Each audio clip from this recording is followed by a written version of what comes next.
जय श्री राम। 16वें अध्याय का 12वां श्लोक।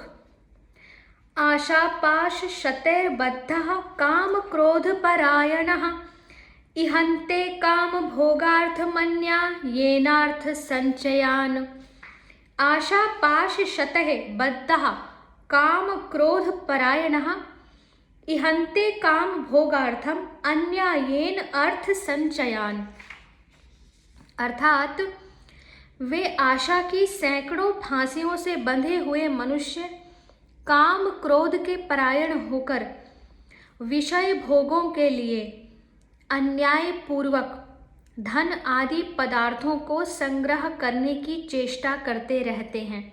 असुर संपदा वाले जो व्यक्ति होते हैं, तो प्रश्न है कि उनको आशा की सैकड़ों फांसियों से बंधे हुए कहने का क्या अभिप्राय है। उत्तर है कि आसुर स्वभाव वाले मनुष्यों के मन में काम उपभोग की नाना प्रकार की कल्पनाएं उठा करती हैं और उन कल्पनाओं की पूर्ति के लिए वे भांति भांति की सैकड़ों आशाएं लगाए रहते हैं।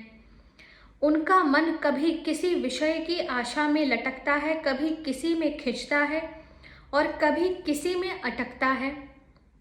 इस प्रकार आशाओं के बंधन से वे कभी छूटते ही नहीं। इसी से सैकड़ों आशाओं की फांसियों से बंधे हुए कहा गया है। दूसरा प्रश्न है, काम क्रोध परायणः का क्या भाव है। इसका उत्तर है कि उन आशाओं की पूर्ति के लिए वे भगवान का या किसी देवता, सत्कर्म और सद्विचार का आश्रय नहीं लेते, अपितु काम क्रोध का ही अवलंबन करते हैं। इसलिए उनको काम क्रोध के परायण कहा गया। तीसरा प्रश्न है, विषय भोगों के लिए अन्याय पूर्वक धन आदि के संग्रह की चेष्टा करना क्या है। उत्तर है कि विषय भोगों के उद्देश्य से जो काम क्रोध का अवलंबन करके अन्याय पूर्वक अर्थात चोरी, ठगी, डाका, झूठ, कपट, छल, दंभ, मारपीट, कूटनीति, जुआ, धोखेबाजी, विष प्रयोग, झूठे मुकदमे, भय प्रदान अर्थात डराना आदि शास्त्र विरुद्ध उपायों के द्वारा दूसरों के धन आदि के हरण करने की चेष्टा करना है, यही विषय भोगों के लिए अन्याय से अर्थ संचय करने का प्रयत्न करना है। पिछले 4 श्लोकों में आसुर स्वभाव वाले मनुष्यों के लक्षण और आचरण बताकर अब अगले 4 श्लोकों में उनके अहमता, अहंकार, ममता, मोह युक्त संकल्पों का निरूपण करते हुए उनकी दुर्गति का वर्णन करते हैं। श्लोक संख्या 13। इदमद्य मया लब्धमिमं प्राप्यसे मनोरथम् इदमस्तिदमपि मे भविष्यति पुनर्धनम्। इदम अद्य मया लब्धम इमं प्राप्स्ये मनोरथम् इदम अस्ति इदम अपि मे भविष्यति पुनः धनम्। वे सोचा करते हैं कि मैंने आज यह प्राप्त कर लिया और अब इस मनोरथ को प्राप्त कर लूंगा। मेरे पास यह इतना धन है और फिर भी यह हो जाएगा। अर्थात केवल कामनाओं की पूर्ति के विषय में ही चिंतन करना। तो प्रश्न है कि इस श्लोक का क्या अभिप्राय है। उत्तर है कि मनोरथ शब्द यहाँ स्त्री, पुत्र, धन, जमीन, मकान, मान, बड़ाई आदि सभी मनोवांछित जो मन की इच्छित पदार्थ हैं उन्हीं के चिंतन का वाचक है। अतएव इस श्लोक में यह भाव दिखलाया है कि आसुर स्वभाव वाले पुरुष अहंकार पूर्वक नाना प्रकार के विचार करते रहते हैं। वे सोचते हैं कि अमुक अभीष्ट वस्तु तो मैंने अपने पुरुषार्थ से प्राप्त कर ली और अमुक मनोवांछित वस्तु को मैं अपने पुरुषार्थ से प्राप्त कर लूँगा। मेरे पास यह इतना धन और ऐश्वर्य तो पहले से है ही और फिर इतना और हो जाएगा। श्लोक संख्या 14। असो मया हतः शत्रुः हनिष्ये चापरानपि ईश्वरो अहमहं भोगी सिद्धो अहम बलवान सुखी। असो मया हतः शत्रु हनिष्ये च अपरान अपि ईश्वरः अहम अहम भोगी सिद्धः अहम बलवान सुखी। अर्थात असो का अर्थ है वह, मया मेरे द्वारा, हतः मारा गया, अपरान दूसरे शत्रुओं को, हनिष्ये मार डालूंगा। तो इस श्लोक का भाव है कि वह शत्रु मेरे द्वारा मारा गया और उन दूसरे शत्रुओं को भी मैं मार डालूंगा। मैं ईश्वर हूँ, ऐश्वर्य को भोगने वाला हूँ, मैं सब सिद्धियों से युक्त हूँ और बलवान तथा सुखी हूँ। ऐसा आसुरी स्वभाव के व्यक्ति समझते हैं। प्रश्न है कि वह शत्रु मेरे द्वारा मारा गया और उन दूसरे शत्रुओं को भी मैं मार डालूंगा, इस कथन का क्या अभिप्राय है? उत्तर है, कामोपभोग को ही परम पुरुषार्थ मानने वाले, कामनाओं की पूर्ति को ही परम पुरुषार्थ मानने वाले आसुर स्वभाव के मनुष्य काम क्रोध परायण होते हैं। ईश्वर, धर्म, कर्म फल में उनका जरा भी विश्वास नहीं होता, इसलिए वे अहंकार से उन्मत्त होकर समझते हैं कि जगत में ऐसा कौन है जो हमारे मार्ग में बाधा दे सके या हमारे साथ विरोध करके जीवित रह सके।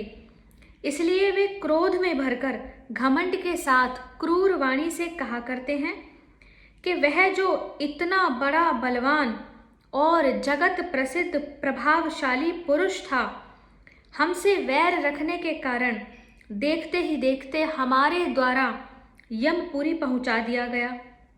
इतना ही नहीं, जो कोई दूसरे हमसे विरोध करते हैं या करेंगे, वो भी चाहे जितने ही बलवान क्यों न हो, उनको भी हम अनायास ही मार डालेंगे। प्रश्न है, मैं ईश्वर, भोगी, सिद्ध, बलवान और सुखी हूं, इस वाक्य का क्या भाव है? इससे यह भाव दिखलाया गया है कि अहंकार के साथ ही वे मान में भी चूर रहते हैं। इससे ऐसा समझते हैं कि संसार में हमसे बड़ा और है ही कौन। हम जिसे चाहे मार दें, बचा दें, जिसकी चाहे जड़ उखाड़ दें, रोप दें। बड़े गर्व के साथ कहते हैं, अरे हम सर्वथा स्वतंत्र हैं, सब कुछ हमारे ही हाथों में तो है, हमारे सिवा दूसरा कौन ऐश्वर्यवान है, सारे ऐश्वर्यों के स्वामी हम ही तो हैं, सारे ईश्वरों के ईश्वर परम पुरुष भी तो हम ही हैं, सबको हमारी ही पूजा करनी चाहिए। हम केवल ऐश्वर्य के स्वामी ही नहीं, समस्त ऐश्वर्य का भोग भी करते हैं। हमने अपने जीवन में कभी विफलता का अनुभव किया ही नहीं। हमने जहाँ हाथ डाला वहीं सफलता ने हमारा अनुगमन किया। हम सदा सफल जीवन हैं, परम सिद्ध हैं। भविष्य में होने वाली घटना हमें पहले से ही मालूम हो जाती है। हम सब कुछ जानते हैं, कोई बात हमसे छिपी नहीं है। इतना ही नहीं, हम बड़े बलवान हैं। हमारे मनोबल या शारीरिक बल का इतना प्रभाव है कि जो कोई उसका सहारा लेगा वही उस बल से जगत पर विजय पा लेगा। इन्हीं सब कारणों से हम परम सुखी हैं। संसार के सारे सुख सदा हमारी सेवा करते हैं और करते रहेंगे। श्लोक संख्या 15 और 16। आढयो अभिजनवानस्मि को अन्यो अस्ति सदृशो मया यक्षे दास्यामि मोदिष्य इत्यज्ञान विमोहितः अनेक चित्त विभ्रांता मोहजाल समावृत्तः प्रसक्तः काम भोगेषु पतन्ति नरके अशुचौ। अर्थात मैं बड़ा धनी और बड़े कुटुंब वाला हूँ, मेरे समान दूसरा कौन है। अभिजनवान अर्थात बड़े कुटुंब वाला। मैं यज्ञ करूँगा, दान दूंगा, आमोद प्रमोद करूँगा। इस प्रकार अज्ञान से मोहित रहने वाले तथा अनेक प्रकार से भ्रमित चित्त वाले, मोह रूप जाल से समावृत और विषय भोगों में अत्यंत आसक्त आसुर लोग महान अपवित्र नरक में गिरते हैं। प्रश्न है कि मैं बड़ा धनी और बड़े कुटुंब वाला हूँ, मेरे समान दूसरा कौन है। इस कथन का क्या तात्पर्य है? आसुरी संपदा के जो व्यक्ति होते हैं उनकी क्या गति होती है, इसका वर्णन इन श्लोकों में हुआ है। तो इससे आसुरी प्रकृति वाले मनुष्यों के धन और कुटुंब संबंधी घमंड का स्पष्टीकरण किया गया। अभिप्राय यह है कि वे आसुर स्वभाव वाले पुरुष अहंकार से कहते हैं कि हमारे धन का, हमारे कुटुंबी, मित्र, बांधव, सहयोगी, अनुयायी और साथियों का पार ही नहीं है। हमारी एक आवाज से असंख्यों मनुष्य हमारा अनुगमन करने को तैयार हैं। इस प्रकार धन बल और जनबल में हमारे समान दूसरा कोई भी नहीं है। प्रश्न है, मैं यज्ञ करूंगा, दान दूंगा, इस कथन का क्या भाव है? इससे उनका यज्ञ और दान संबंधी मिथ्या अभिमान दिखलाया है। अभिप्राय है कि आसुर स्वभाव वाले मनुष्य वास्तव में न तो सात्विक यज्ञ करते हैं, न दान करते हैं और न करना चाहते ही हैं। केवल दूसरों पर रोब जमाने के लिए यज्ञ और दान का ढोंग रचकर अपने घमंड को व्यक्त करते हुए कहा करते हैं कि हम अमुक यज्ञ करेंगे, बड़ा भारी दान देंगे, हमारे समान दान देने वाला, यज्ञ करने वाला दूसरा कौन है? प्रश्न है, मैं आमोद प्रमोद करूंगा, इस कथन का क्या भाव है? इससे उनका सुख संबंधी मिथ्या अभिमान दिखलाया है। वे आसुर स्वभाव वाले लोग भांति भांति की डींग हाँकते हुए गर्व में फूलकर कहा करते हैं कि आहा, फिर कैसी मौज होगी, हम आनंद में मग्न हो रहेंगे, मजे उड़ाएंगे। प्रश्न है, इति अज्ञान विमोहिता, इस कथन का क्या अभिप्राय है? अज्ञान विमोहिता, अज्ञान से मोहित रहने वाले। भगवान कहते हैं कि वे आसुर स्वभाव वाले लोग 13वें श्लोक से लेकर यहाँ तक बतलाए हुए अहंकार रूप अज्ञान से अत्यंत मोहित रहते हैं। प्रश्न है, अनेक चित्त विभ्रांता का क्या अर्थ है?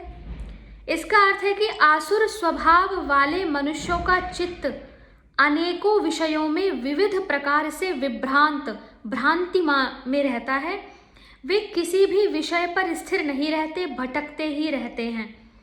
प्रश्न है, मोहजाल समावृतः का क्या भाव है?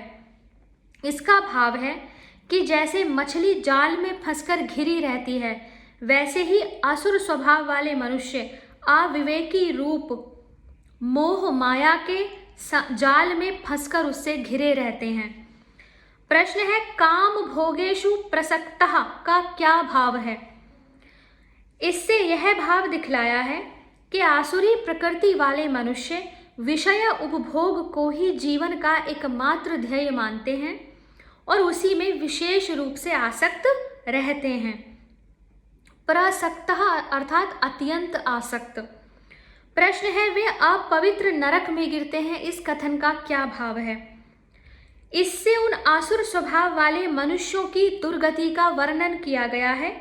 अभिप्राय यह है कि उपयुक्त प्रकार की स्थिति वाले मनुष्य काम उपभोग के लिए भांति भांति के पाप करते हैं और उनका फल भोगने के लिए उन्हें विष्ठा, मूत्र, रुधिर, पीप आदि गंदी वस्तुओं से भरे दुखदायक कुंभी पाक रौरव आदि घोर नरकों में गिरना पड़ता है। श्लोक संख्या 17 से आगे की वीडियो में पढ़ेंगे। हरे कृष्णा।